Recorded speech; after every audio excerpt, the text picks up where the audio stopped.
நம்ம துணி காய போட்டால் நார்மலி கிளிப்பு இந்த மாதிரி தான் போடுவோம். இது காற்று காலங்களில் இதே போல் நிற்காது, சுருண்டுக்கும் ஒன்றோட ஒன்றா. இதுவே துணி இப்படி கிளிப்பு குத்திருந்தோம்னாக்கா சுருண்டுரும். இந்த மாதிரி ஒன்றோட ஒன்று சுருண்டு போயிடும்.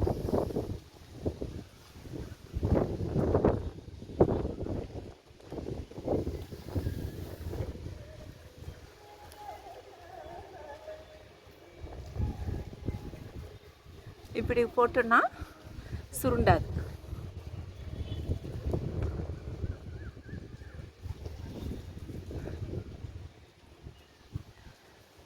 இப்போ எவ்வளோ காற்றடிச்சாலும் அப்படியே நிற்கும்.